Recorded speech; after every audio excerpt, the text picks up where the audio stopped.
Nós estamos vendo desde o início, eu acho que deste ano já, nós não começamos ano passado, começamos no início desse ano, o Evangelho de João. Na semana passada, nós encerramos o primeiro capítulo. Quem estava aqui? Grande parte da igreja estava aqui. Nós encerramos o primeiro capítulo do Evangelho de João. Nós temos então várias sequências de mensagens a respeito do primeiro capítulo. Encerramos com o versículo 52, que diz que Jesus Cristo, ele é o quê? A escada que liga o céu até a terra. Pastor, você está equivocado. No texto não diz isso não. Lá diz que veriam o Filho do Homem e os anjos de Deus. Obrigado, Marquinhos, Deus te abençoe. Os anjos de Deus subindo e descendo sobre o Filho do Homem. Não vi escada nenhuma aí. O senhor está completamente equivocado. Mas você precisa ler esse texto, João capítulo 1, versículo 52, à luz de um outro texto. 51? Perdão, tem 52 não. Senão seria já o capítulo 2. Obrigado, Jailson. Corrigindo então, você precisa ler esse texto, João capítulo 1, versículo 51, à luz de um outro texto, que se encontra lá em Gênesis capítulo 28, quando Jacó, fugindo da casa de seu pai, porque ele enganou o seu irmão, ele sai de Berseba, ele vai então rumo a Harã, ele está muito cansado, mais água, glória a Deus por isso. Não vai ser por falta de água que não vai ter pregação nessa noite. Vou pregar até meia-noite então. Mas os irmãos têm que tomar água também. Jacó, fugindo de Berseba, indo para Harã, ele repousa em um determinado lugar. Toma uma pedra por travesseiro. E ele tem um sonho. E que sonho é esse? O que ele sonha? Ele vê, nesse sonho, uma escada que une a terra até o céu. E os anjos de Deus descendo e subindo por essa escada. Então a relação que deve ser feita com João 1,51 é com Gênesis capítulo 28. Nós encerramos na semana passada com essa visão. Ainda que não tenha sido explicada, de repente, nesse sentido, mas nós encerramos com esta visão. E, portanto, hoje nós começaríamos o capítulo de número 2. Sim, você escutou muito bem. Nós começaríamos o capítulo número 2. Nós não iremos começar. Agora que vocês me permitam fazer uma ruptura, uma quebra na sequência de apresentação dos capítulos. Nós estamos apresentando praticamente versículo por versículo, ou muito mais mensagens que são temáticas. Não é propriamente uma mensagem expositiva, mas são temas dentro de uma sequência lógica. Capítulo 1, e hoje nós deveríamos começar o capítulo 2. Mas eu quero que vocês me permitam fazer uma quebra nessa sequência. E vamos pular para o capítulo 3. Daqui a pouco eu vou ler com vocês esse salto, uma porção, um fragmento do capítulo 3. Mas antes, eu gostaria de balizar, de fundamentar a introdução dessa ministração com 2 princípios de interpretação, que nós precisamos estar sempre claros a respeito desses princípios. Não é nenhuma novidade para nós aqui nesse ministério. Mas eu faço questão de reafirmar esses princípios quando nós lemos qualquer livro das Escrituras. E no caso, estamos lendo João, nós precisamos estar claros desses 2 princípios. Muito bem, pastor Josué, quais seriam os 2 princípios? Primeiro princípio, quando você tomar o Evangelho de João, você precisa atentar e observar que existe um cenário histórico nesse livro. Pastor, qual a importância disso ser dito? Qual a importância de falar de um cenário histórico do livro? Querido, quando João escreveu este evangelho, havia um grupo específico de pessoas para as quais ele destinou esse evangelho. Havia, entenda isso com atenção, uma intenção do autor. Havia uma mensagem do evangelista ou do apóstolo. Isso nos livra de nós tomarmos qualquer parte das Escrituras de uma maneira recortada e fazermos aplicações a esmo, fazermos aplicações de acordo com a nossa própria vontade. Sabe aquele pregador que toma o texto e ele faz inúmeras aplicações que são até muito belas algumas, mas ferindo o texto. Sempre quando nós pregamos, seja João, seja texto de Paulo, Antigo Testamento, não importa. Você precisa perguntar e parar. Esse texto foi escrito por quem? Esse texto foi escrito para quem? Esse texto tem qual intenção? Qual apologia é feita? Quais são as defesas que são descritas nesse texto? Como esse texto foi recebido há 1.500, há 2.000 anos atrás? Há mais tempo ainda. Então, quando você lê o Evangelho de João, saiba que há um contexto, há uma intenção. E toda aplicação que nós tomarmos, extrairmos do Evangelho de João, essa aplicação precisa ser corretamente adequada a esse contexto. O segundo princípio, para balizarmos a estruturação de qualquer leitura que nós fizermos, que também é um princípio ligado a esse cenário histórico, é chuva. O segundo princípio é identificar a unidade literária daquilo que nós estamos lendo. Nós sabemos que a divisão da Bíblia em parágrafos, a divisão da Bíblia em versículos, não foi assim, feita desde o início. Nós sabemos disso já há muito tempo. É um processo histórico que levou muito e muito tempo. E quando você toma, então, um texto que está dividido em 9 e 30, o que tem a noiva é o noivo. O amigo do noivo que está presente e ouve, muito se regozija por causa da voz do noivo, pois esta alegria já se cumpriu em mim, convém que ele cresça e que eu diminua.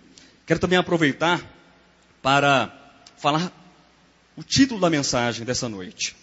Se você quiser anotar, a natureza e o propósito da identidade cristã. Deixa eu repetir. A natureza e o propósito da identidade cristã.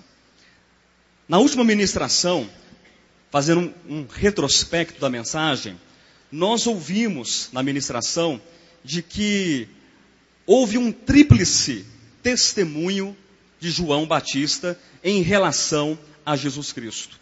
Ou podemos até mesmo considerar que foi um testemunho dividido em 3 sessões.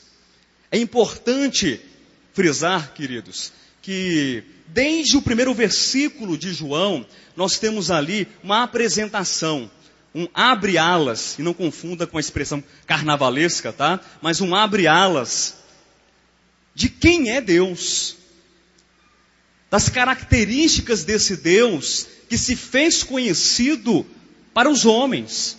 Nós vemos ali, já no primeiro versículo, que no princípio era o Verbo, e o Verbo estava com Deus, e o Verbo era Deus. E esse Verbo, ele é a vida, este Verbo é a luz dos homens, este Verbo, ele se fez carne, se vestiu de humanidade, tabernaculou entre os homens. Então temos a primeira parte, ou a primeira sessão do testemunho de João Batista a respeito desse Verbo.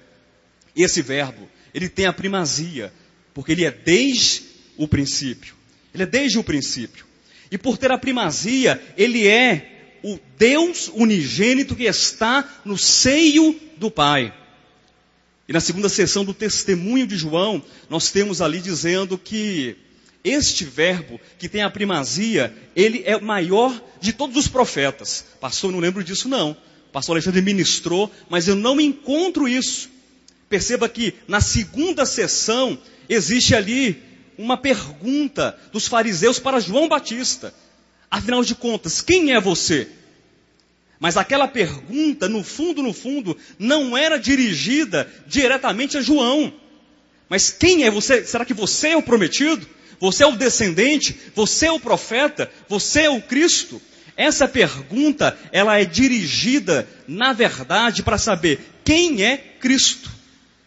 Porque se João não é o Cristo, ele assim assevera, ele não é o grande profeta. Nós temos então o Deus unigênito que revela o Pai, nós temos o maior de todos os profetas e nós temos também ali o Cordeiro de Deus que tira o pecado do mundo. Então perceba o que nós temos nesse testemunho de João Batista, na primeira sessão, Cristo em relação à lei.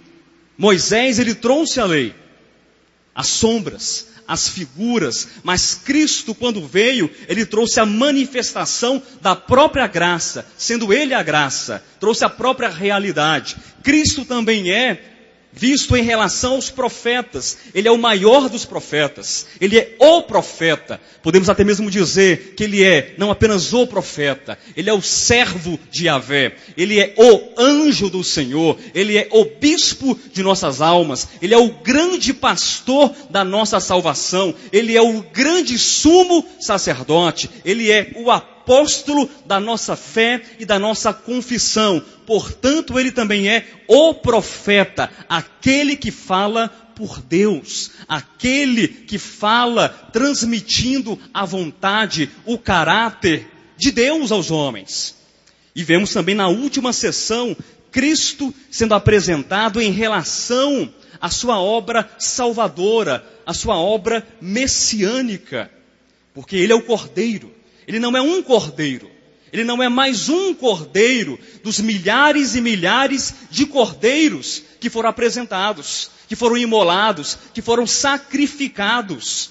Mas ele é o cordeiro que de modo definitivo, de modo absoluto, incontestável, ele tira o pecado do mundo. Vocês percebem que existe então uma gradação desde o primeiro versículo, nos apresentando características desse verbo divino, desse verbo que é a vida, deste verbo que é a luz, deste verbo que tabernaculou, que andou entre os homens, que teve contato com os homens, deste verbo que é maior do que Moisés, porque não trouxe a lei, mas trouxe o quê? A graça e a verdade deste verbo, deste Cristo, que é maior do que qualquer profeta e que é maior do que qualquer sombra e figura ou qualquer cordeiro. É interessante que o apóstolo João, ele nos apresenta uma visão que parte do Cristo transcendental até o Cristo próximo, até o Cristo imanente. Eu sei que nós já ouvimos muitas ministrações e estamos claros disso e sabemos que nós estamos em Deus. Você sabe disso? Amém? Você tem convicção disso? Mas perceba uma grande verdade. Desde a primeira ministração deste evangelho, nós estamos sendo convidados a verificar no evangelho de João e nas escrituras uma grande verdade. O homem, mesmo estando em Deus, ele não está em Deus. Pastor, que contradição é essa? O senhor acabou de dizer que nós estamos claros que estamos em Deus. Nós estamos claros que a vida de Deus, ela está em nós. E que a nossa existência só é possível porque nós estamos na vida. Afinal de contas, passamos 3 ou 4 ministrações falando só sobre essa vida de Deus. Estamos na vida. Tudo que foi feito por intermédio de quem? Dele, da vida. E sem Ele, nada do que foi feito se fez. Como é que o Senhor vem agora e diz que nós estamos em Deus e nós não estamos em Deus? Me explique isso. Nós estamos em Deus. A sua existência só é possível em Deus. Se você respira em Deus. Se você come em Deus. Se você se alegra em Deus. Tudo que você faz porque Deus é o seu suporte. Porque Deus é o seu ambiente de vida. Mas há um grande problema com o homem. É o problema da consciência. Da consciência caída, da consciência separada, da consciência que ela tem uma estranheza em relação a Deus. E nós vimos então esse Deus transcendente ainda que seja verificável esse Deus na nossa experiência, porque fazemos parte desse Deus e estamos em Deus, nós vemos agora como é interessante, ponto a ponto, desde o primeiro versículo do capítulo 1, esse Deus, ele vai cada vez mais se aproximando, essa relação transcendental, ela vai se afunilando, ela vai cada vez mais se aproximando, e o Deus que parece distante, é um Deus que agora está cada vez mais próximo de nós, cada vez mais íntimo de nós, até o ponto de nós estarmos na última sessão do testemunho de João Batista, dizendo que esse Deus que se fez carne, ele é o Cordeiro de Deus que tira o pecado do mundo. Após essa recapitulação e essa introdução, agora nós começaremos então a clarear a mensagem dessa noite, cujo título é A Natureza e o Propósito da Vida Cristã. E eu quero propor para os irmãos que os próximos passos dessa ministração sejam divididos em 3 partes. Eu quero explicar para vocês, definindo o que significa identidade. Afinal de contas, se é identidade cristã, nós precisamos entender o que é essa tal de identidade cristã. É a primeira etapa, é o primeiro passo. A segunda etapa, o segundo passo, nós temos que entender a natureza e o propósito dessa identidade cristã. Nós iremos utilizar-nos de alguns textos, vamos fazer o diálogo de alguns textos para entender o que significa natureza da identidade cristã, o que significa propósito da identidade cristã. E para finalizar, na última parte, na última sessão, nós devemos responder com sim ou com um não. Espera aí, pastor. Sim ou não em relação a quê? Espere até o final. Você terá que dizer, não para mim, não para quem está perto de você, mas para Deus, para a sua consciência, para o seu coração, o sim ou não àquilo que será perguntado. Na verdade, aquilo que já foi feito há muito tempo, mas nós não nos damos conta pela tardança e bloqueio da nossa consciência, e nós não conseguimos dizer esse sim. E geralmente nós dizemos um não. Muito bem. O que significa identidade? Queridos, a palavra identidade, ela pode ter várias acepções. Para quem já leu um pouco mais sobre esse assunto, de repente há pessoas aqui da área do direito, da psicologia, da área da saúde, você vai perceber que o termo identidade, ele pode ser utilizado em uma acepção jurídica, em uma acepção psicológica, sociológica, cultural, teológica, filosófica. Quando nós falamos, por exemplo, de identidade cultural, vocês querem me ajudar para a gente entender um pouco essa questão? Vamos falar dos nordestinos. Tem algum nordestino aqui? Muitos nordestinos, pessoal lá de trás. Quando você viaja para o Nordeste e fala-se de identidade do nordestino, o que isso quer dizer? O nordestino, ele tem o quê?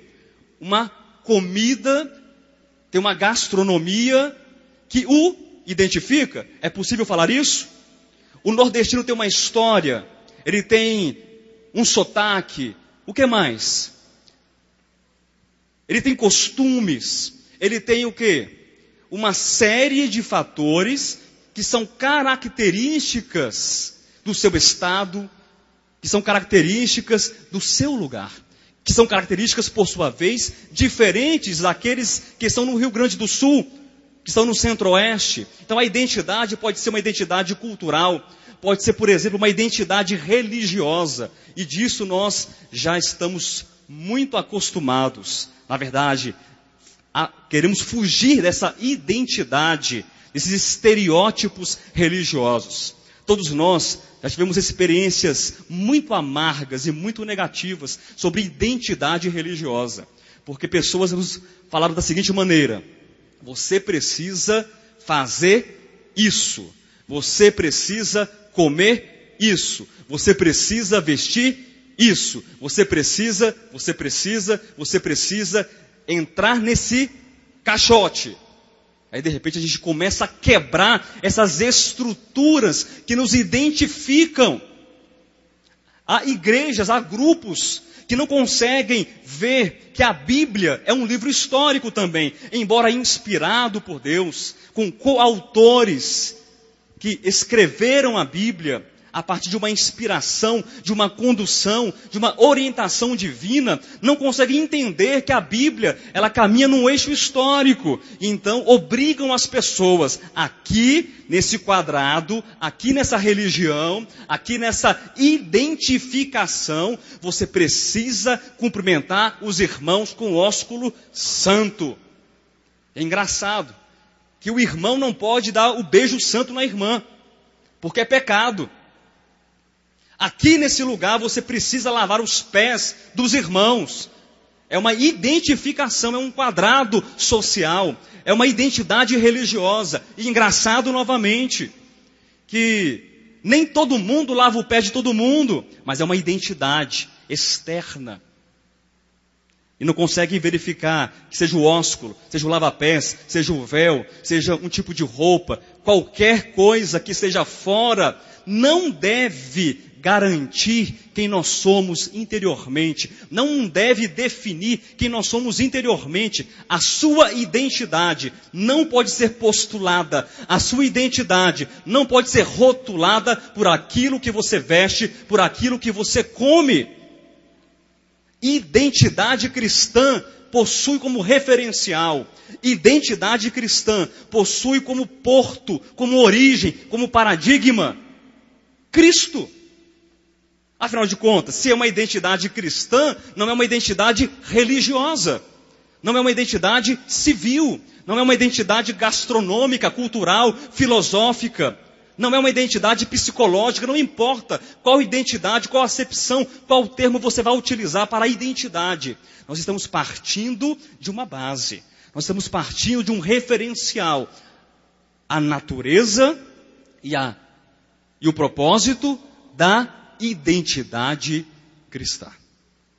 E para entender essa questão da natureza e da identidade cristã, queridos, eu queria ler com vocês aqui uma definição da palavra identidade, para a gente começar a refletir sobre esse termo. É uma palavra de origem latina, falando de identidade, que tem um sentido de, abre aspas, a mesma coisa, ou mesmo que. De forma mais simples, identidade pode ser resumida em, número 1, a característica ou conjunto de características que definem determinado indivíduo, grupo ou nação. O espírito ou o sentimento de pertencimento e de inclusividade que nos faz o mesmo que algo ou parte igual da mesma coisa. Eu quero que você olhe para quem está perto de você e diga assim, a mesma coisa. Diga para quem está bem pertinho, eu vou falar para o Vladimir, que está distante, parte igual da mesma coisa. Pastor, onde é que o senhor quer chegar? Quem esteve aqui bem no início da reunião, talvez pensou que hoje nós iríamos ter uma celebração de casamento. Porque o texto que foi lido foi Gênesis capítulo 2, versículos 23 e 24. Onde diz, deixará, pois, o homem, pai e mãe, se unirá à sua mulher e ambos se tornarão uma só carne. Texto muito pregado em casamento. E esse texto, ele possui uma estreita não, uma íntima, diga uma palavra mais próxima ainda e me ajude, uma inseparável relação com o texto que nós lemos nessa noite em João, capítulo 3, versículo 29, especificamente falando.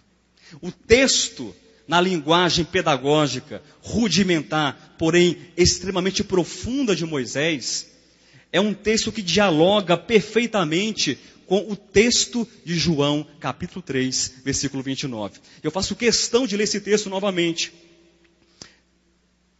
O que tem a noiva é o noivo. O amigo do noivo que está presente e o ouve muito se alegra. Deixa eu recomeçar. O que tem a noiva é o noivo. O amigo do noivo que está presente e ouve muito se regozija por causa da voz do noivo, pois esta alegria já se cumpriu em mim. Você percebeu que existem aqui 3 figuras nesse texto? Percebeu? Existem 3 figuras. Nós temos o quê? Nós temos o noivo. Nós temos o que mais? Nós temos a noiva. E nós temos o amigo do noivo. Das 3 figuras, 2 delas se destacam. O noivo e o amigo do noivo. É isso? O amigo do noivo e a noiva. Não? Quais são as figuras centrais das 3 aqui? Quais são? O noivo e a noiva. E esse texto, o noivo e a noiva, e esse texto nos remete a Gênesis. Nós estamos falando sobre o quê? Sobre igualdade, sobre participação, sobre compartilhamento de características, de uma mesma natureza. Nós temos que entender que identidade é fazer parte de um grupo. Identidade é possuir características que são comuns entre determinados indivíduos. Ora, e aqui o texto diz que existe um noivo, e não existe noivo sem a noiva. Esse texto aqui não é como aquela história, lembra do seu tempo de adolescente, Jailson? Lá uns, quantos anos atrás, Jailson? Alguns anos, estava lá o Jailson com a sua primeira namoradinha, lembra disso, Jailson? Todo feliz, todo serelepe na escola, todo sorridente, sapatinho lustrado, camiseta engomada, saiu de casa todo perfumado, bonitinho. Aí o Jailson chegava para os amiguinhos dele e falava assim, ó, tá vendo aquela menininha ali? Minha namorada. Só que havia um problema, só o Jailson namorava com ela. Só o Jailson sabia que ele era o namorado da menininha. Ninguém mais sabia, nem a menininha sabia. Nesse texto não acontece isso. Esta noiva, ela tem uma origem, meu irmão. Amém? Essa noiva possui uma natureza. Essa noiva possui uma identidade, que não é a identidade do mundo, que não é a identidade da religião, que não é a identidade da cultura, que não é a identidade da filosofia, que não é a identidade daquilo que você pensa que deve ser, mas é a identidade de Cristo. Ter a natureza de Cristo. Falar sobre identidade cristã, em primeiro lugar, é perceber que nós temos uma origem. Amém? Nós temos uma origem. O texto de Gênesis, um texto paralelo a essa leitura, e também Efésios capítulo 5, versículo 31, quando o apóstolo Paulo diz, grande é este mistério, e Paulo pega lá de trás, ele pega lá de Moisés, de Gênesis, grande é este mistério, que mistério é este? Deixará o homem pai e mãe, se unirá à sua mulher, e ambos se tornarão uma só carne. Isso aí? Não. Grande é este mistério, esse símbolo, essa figura, mas eu me refiro a Cristo, eu me refiro à igreja. Todos nós sabemos e temos uma grande esperança no nosso coração, que um dia nós teremos nossos corpos transformados. Quem tem essa esperança firme no seu coração? Sabemos disso? Você sabe disso? Você tem essa esperança? Tem? As varizes vão sumir? E os bicos de papagaio vão sumir? Hein? E tudo aquilo que não presta vai sumir? Vai. Mas eu pergunto para você, será que isso é o que há de mais importante no propósito de Deus? Será que é isso? Será que o verbo, aquele na imagem de João capítulo 1, versículo 1, tão transcendente, tão distante, entenda essa distância, da nossa consciência, tão distante que foi cada vez mais passeando e caminhando. Eu imagino, na minha imaginação tão tosca, tão pequena, eu faço um quadro que é como se Deus estivesse, pouco a pouco, caminhando, e essa distância fosse o quê? Diminuindo. E aí o Verbo se faz carne. Ele assume o seu papel messiânico. Ele redime a humanidade. Ele ressuscita. Ele dispensa o Espírito Santo para trazer agora a existência o que não existia. O quê? Uma consciência ligada a Deus. Para transformar tições arrancados das brasas. Para tirar daqueles que nada podem, que nada são, e fazê-los agora homens e mulheres à imagem de Deus. Para fazer daqueles que estavam completamente destroçados, desanimados, que estavam ali separados de Deus, pessoas, pedras, homens e mulheres, na edificação da igreja, como parte dele próprio. Eu pergunto, o grande propósito de Deus é nos salvar espacialmente falando, é nos tirar do inferno, é nos tirar do lago de fogo e enxofre e nos levar para morar no céu? É isto? É? Não é? Será que o grande propósito de Deus é transformar o seu corpo, ainda que saibamos que isso vai acontecer? Eu não estou negando a verdade. Eu não estou anulando a verdade. Muito pelo contrário. Mas eu estou dizendo que existe algo maior. A nossa participação na natureza de Cristo, ela sobretudo deve ser aqui. Começar aqui, em nossa consciência. Este é o segredo. Este é o mistério. A nossa identidade, ela deve ser vista não por aquilo que você faz. Eu vou dizer isso novamente. Tem gente que fala assim, eu vou comprar uma passagem, vou lá para Israel, vou me banhar, vou me batizar lá no Rio Jordão e a minha vida vai mudar. Vai mudar? Muda nada. Eu vou viajar lá para Israel, vou passar um mês em Israel, eu vou andar por onde Jesus andou. Vou pegar um mapa, ele passou por aqui, eu vou pisar nas pisaduras de Jesus Cristo. Hã? E aí? Não dá nada, não muda nada. Eu vou vestir uma túnica do mesmo tipo de linho, não dá nada. Eu vou comer as mesmas comidas, eu vou lá para Israel. Meu irmão, se você quiser ir, você vá. Inclusive, me leve junto com você. Lá em casa nós somos 5, viu? Não me importo de ir em classe executiva, não. Pode comprar as passagens, eu vou junto com você. Com o maior prazer, vou visitar Israel. Mas nós não vamos mudar nada por visitar Israel. Você não vai mudar nada. O que é que muda então? É quando você pergunta a si mesmo, quando você olha para as Escrituras, quando você lê os Evangelhos e você vê Cristo.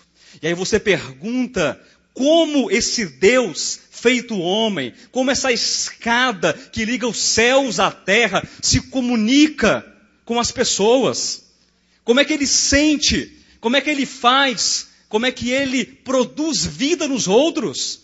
É isso que muda a nossa existência. Falar de identidade é falar de natureza. Falar de natureza é falar de propósito.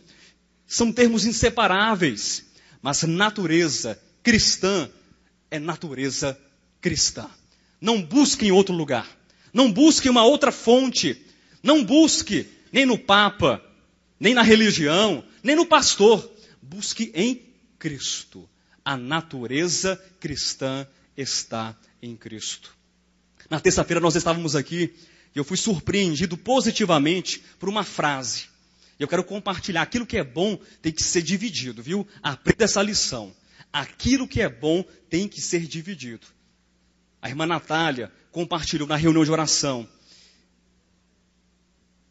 Nós estamos sendo salvos em nossa consciência. Foi isso, irmã Natália? Amém? Nós estamos sendo salvos em nossa consciência. O que isso quer dizer? A minha consciência precisa ser recuperada. Quando eu leio o texto de que existe o noivo e a noiva, e vou lá para Gênesis, e vou para Paulo em Efésios, e sei que no texto de Gênesis, e no texto ali de Paulo, essa noiva, ela sai de onde? Ela sai de Adão, ela sai no Novo Testamento de Cristo. E de repente você está aí cuspindo fogo, está dando tapa pelas tabelas, está maltratando, está magoando as pessoas. Que natureza é essa? É natureza caída, é natureza adâmica, é a natureza que não é de Cristo. Significa que há um problema na minha consciência e eu preciso tratar esse grande problema na minha consciência. Nós seremos salvos, inclusive, do nosso corpo. Mas nós precisamos, primeiramente, entender que a salvação começa aqui. Participar de Cristo, participar da natureza de Cristo, é comer de Cristo, é beber de Cristo.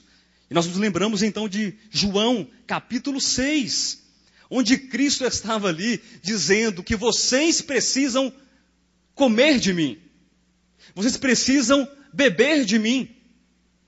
E não se trata de uma relação antropofágica. Eu anotei aqui os versos, o texto de Rubem Alves, e quero ler esse texto com vocês, texto sempre citado pelo bispo Alexandre. Faço questão, quando ele diz assim: escrever e ler são rituais mágicos. No primeiro momento, aquele que escreve transforma a sua carne e o seu sangue em palavras. No momento seguinte, aquele que lê transforma as palavras lidas na sua própria carne e no seu próprio sangue. A isso se dá o nome de antropofagia. Escrever e ler, assim, são um ritual eucarístico. Comer carne e beber sangue. O sangue do escritor, então, irá circular no corpo daquele que o leu. Os rituais antropofágicos não se faziam por razões gastronômicas. O que se desejava era que as virtudes da vítima fossem transferidas para o corpo daquele que comia. Preste atenção. Palavras não são apenas palavras. Você entendeu? Palavras não são apenas palavras. Palavras também são ideias. E ideias são a expressão da consciência. E a consciência é a parte mais íntima e mais profunda do ser. Identidade de Cristo, parte de Cristo.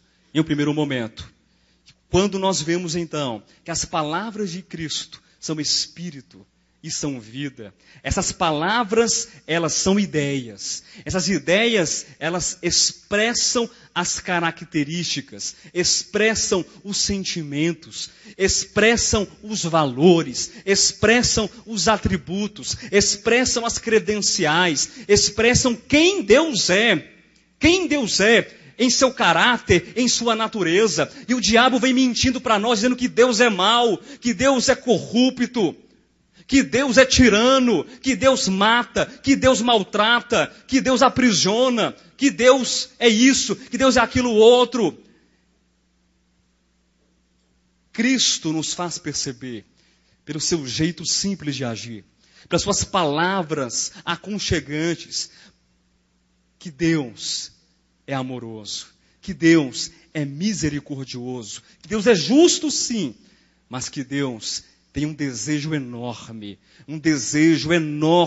dentro do seu coração de nos aproximar dele. Lucas capítulo 15 é um texto que contém ali 3 parábolas. E falo rapidamente da terceira parábola, a parábola do filho pródigo. Todos nós conhecemos muito essa parábola, que diz que um pai tinha 2 filhos. Sabemos da parábola. O filho mais moço, ele saiu da casa do pai. Ele tornou-se independente. E o que acontece com esse filho? Foi para uma terra distante, ele dilapidou, ele gastou, ele espoliou prodigamente todos os seus bens, toda a sua herança. E ficou a cuidar de porcos.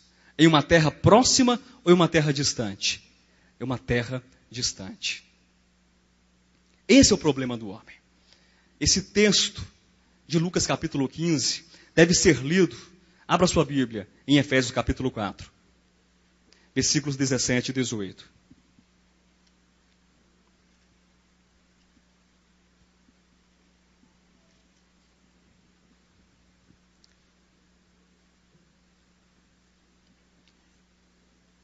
Isto, portanto, digo, e no Senhor testifico, que não mais andeis como também andam os gentios, na vaidade dos seus próprios pensamentos, obscurecidos de entendimento, alheios, está assim na sua Bíblia? Alheios ao quê?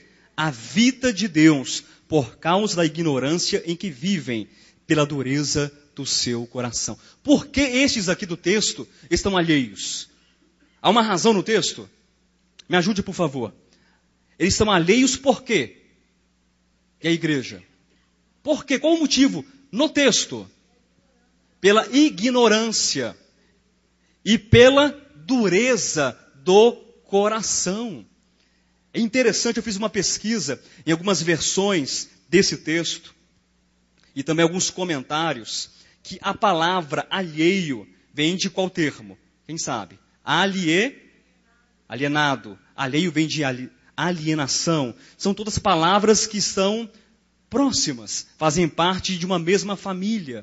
A palavra alienação, de acordo com um novo dicionário Aurélio, é formada pela conjunção de dois termos. Alie, que significa alheio, e nação, que significa terra, que vem do vernáculo latino alienatione. Pastor, o que isso quer dizer? Qual a relação desse texto de Efésios com Lucas e com tudo isso que o senhor está falando? Viver alheio à vida de Deus significa nada mais e nada menos do que você deixar Deus, que é a sua casa. Deixar Deus, que é o seu território. Deixar Deus, que é a sua pátria. Nós temos uma cidadania. A nossa pátria não está aqui. A nossa pátria está onde? Nos céus. E não pense, eu repito novamente, que é uma questão geográfica, que é uma questão espacial. Quando nós lemos que a nossa pátria está nos céus, a nossa cidadania é celestial, isso significa que é uma visão espiritual. Não é um lugar, mas é que Deus é a nossa fonte. Deus é a nossa pátria. Tanto que a palavra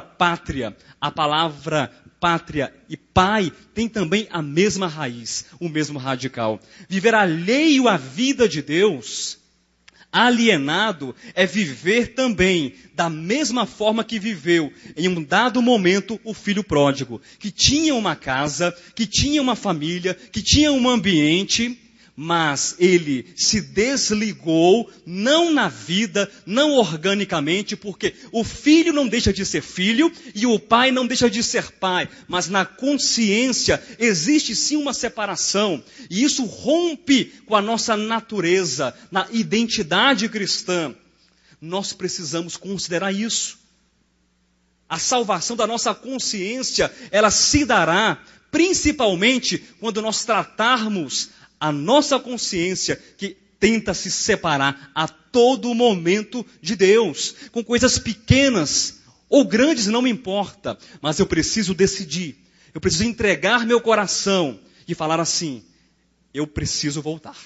E todos os dias que você se levantar, é um retorno, é um passo a mais, é uma caminhada a mais em direção a Deus, a casa do Pai. E aquele que está em terra estranha, alheio à sua própria terra, ele vai voltando, ele vai considerando, ele vai reconsiderando, e a natureza de Cristo vai sendo transformada, vai sendo forjada, trabalhada dentro de nós. E aquilo que você não consegue fazer, você faz, porque Cristo está aí. Aquilo que você não consegue dizer, você diz, porque Cristo está aí. Porque Cristo está dentro de nós. Nós não recebemos a natureza de um chifre de uma vaca, meu irmão. ou de uma corcova de um camelo. Não! Você não foi feito a partir de um coice de um boi. Você foi feito a partir de Cristo. Cristo é o nosso ponto de partida. Cristo é o nosso meio. Cristo é a nossa chegada, é o nosso porto, é o nosso destino. Natureza cristã é ter a consciência de Cristo.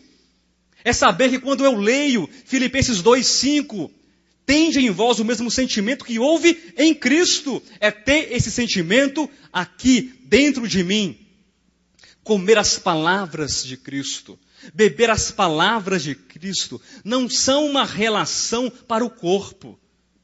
Não são uma relação antropofágica, como se isso fosse possível para aqueles que viveram no tempo de Cristo, ou mesmo se você voltasse, se você entrasse numa máquina do tempo e você ouvisse o discurso de Cristo, e quando ele falasse, coma da minha carne e beba do meu sangue, você mordesse Cristo, você não teria parte com Cristo. Não teria parte com Cristo. Você não seria um com Cristo, porque é impossível a relação de comer de Cristo e beber de Cristo também não é uma relação meramente simbólica.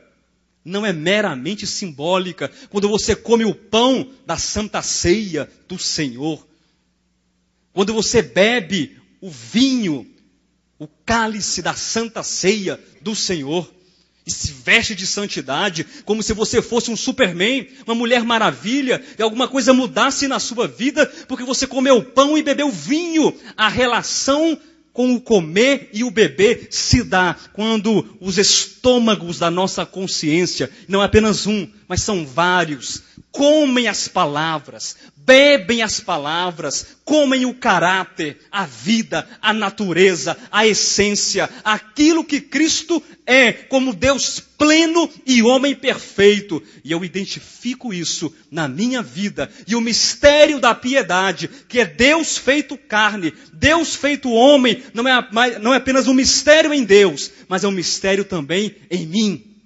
E eu caminho como um tabernáculo de Deus entre os homens.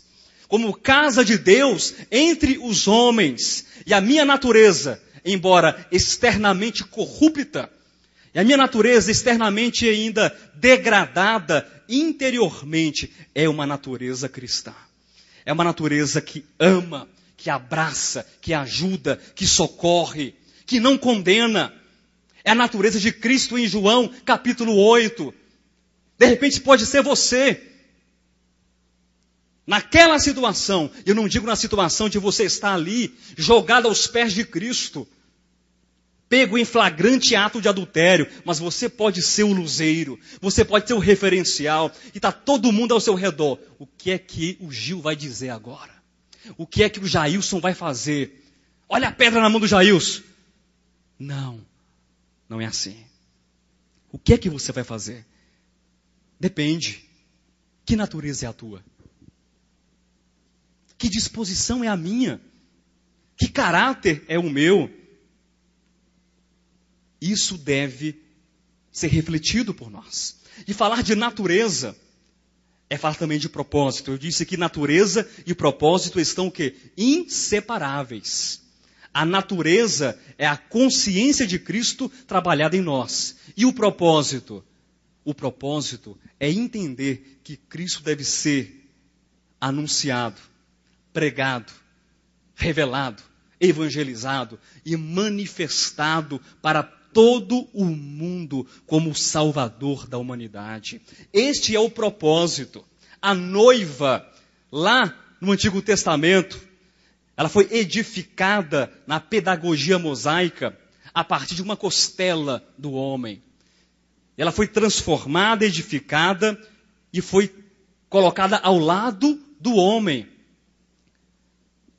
Compatível com o homem, idônea ao homem. E a missão daquele casal no Éden, qual era? Você se lembra? Uma dupla missão.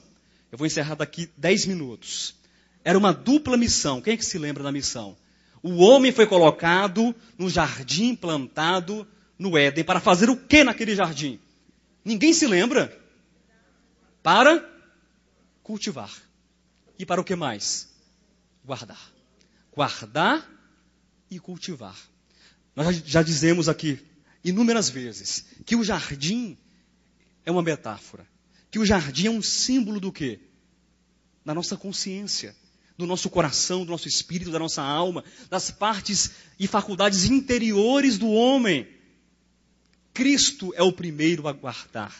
Cristo é o primeiro a cultivar. Mas perceba que o homem, o macho, ele não foi comissionado sozinho para guardar e cultivar, mas homem e mulher, macho e fêmea, noivo e noiva, esposo e esposa recebem de Deus uma incumbência de guardar e cultivar o jardim. Sabe quando você guarda e cultiva o jardim? É quando você faz ali como Sem e faz também como Jafé, que ao verem seu pai trêbado, não era nem bêbado, mas trêbado, caindo ali, todo bêbado, Noé foi, plantou uma vinha e fez um suco forte de uva, você me entende, né? Deixou ali o suco um tempinho, tomou aquele suco todinho de uva, suco de uva, irmãos, porque a Bíblia não fala de vinho, né, irmão? Crente não bebe vinho. Noé tomou um suco de uva, mas tomou tanto suco de uva, que ficou pelado lá, passeando na tenda dele, dando volta. E o que acontece? O seu filho mais moço começa a zombar, a escarnecer e a apontar o pecado, a falha do pai. Estava cultivando o jardim, cultivando a consciência, guardando a consciência. Você guarda quando você socorre, quando você estende a mão, quando você, mesmo sabendo que o outro tropeçou, ele é falho, muito falho, ele é mau caráter, ele fala mal de você. Você dá as costas, ele dá um sorriso desse tamanho diante de você, na sua frente, mas você vira as costas, ele fala mal de você. Mas não importa, quando este que fala mal de você, ele precisar, você deve ser o primeiro a estender a mão. Isso é cultivar a consciência. Isso é guardar o jardim, não apenas o seu, mas de outros também, que dependem dessa luz, de uma consciência amadurecida. Meu irmão, a noiva, ela é igual ao noivo em natureza. E entenda igualdade e paridade, não na deidade. Nós não somos Deus, mas a nossa natureza celestial, a nossa natureza cristã, a nossa natureza é igual. É igual. Você precisa então guardar e cultivar esse jardim de outros, ajudando e cooperando. Este é o propósito. Nós estamos caminhando com Cristo. Cristo tem uma missão. Cristo veio fazer o quê? Veio destruir as obras do diabo. Veio recuperar a humanidade. Veio trazer luz para aqueles que estavam em trevas. Imagine só, o grande noivo trabalhando incansavelmente. Porque conforme João esclarece, eu e meu pai trabalhamos o quê? Até agora. Não, mas tem um minuto do almoço agora, eu vou descansar só um pouquinho. Cristo não cessa. E Cristo trabalha, e Ele trabalha, restaurando as consciências, restaurando os corações. E a noiva deitada lá no seu leito, e cochilando, e dormindo. Que noiva é essa? O propósito, a missão de Cristo é restaurar a humanidade. Nós não temos a mesma missão. Nós não somos corredentores, nós não somos salvadores, mas nós temos uma submissão. A missão de Cristo está lá em cima. E a sua missão é o quê? É dizer, sabe quem cura? Sabe quem ajuda? Sabe quem liberta? Sabe quem é bom? Sabe quem é Deus? Sabe.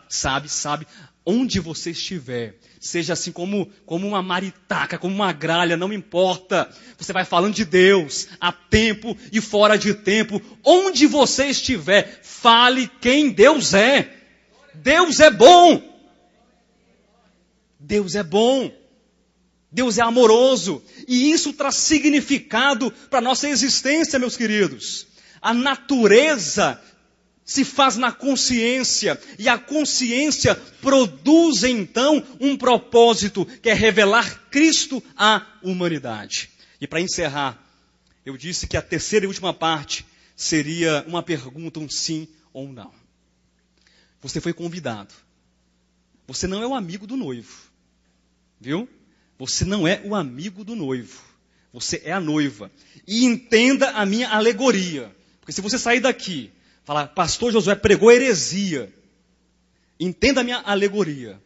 Você quer ou não casar? Pastor, mas eu sei, porque irmão, eu sei que todos nós estaremos lá. Mas falando de experiência, você quer ou não quer casar? Se você quer casar, prepara para casar. Tem que se ataviar. Tem que ter o chá de casamento, é? Chá de cozinha. Tem que preparar, meu irmão. Tem que preparar. As roupas têm que estar ataviadas. Você precisa, então, se colocar debaixo da missão maior. Precisa, então, ter a consciência e a natureza de Cristo. O sim ou não, só você pode dizer. Ninguém mais pode dizer por você e para você. Eu sei que você estará na eternidade futura. Eu não tenho a menor dúvida que você estará na Nova Jerusalém, reluzente. Eu sei disso. Mas na experiência, hoje, no dia a dia, você está fugindo do casamento? Que tipo de noiva somos nós? Que tipo de noiva é você? Sou eu? Será que eu tenho vergonha do meu marido? Eu tenho vergonha do meu noivo, do meu pretendente? Será que eu tenho vergonha de falar que Cristo é Deus? Que Cristo muda a vida das pessoas? Que Cristo, Ele mudou a minha vida? Mas isso é simples demais, pastor. Esse é um evangelho muito raso. Nós temos que falar coisas melhores e superiores. Começa por aí. Cristo muda a sua vida. Cristo muda a sua existência. Cristo muda tudo. Eu tenho vergonha de me identificar com Cristo e gosto mais de me parecer com uma búfala. Hein? Dando coice nas pessoas, uma serpente picando as pessoas.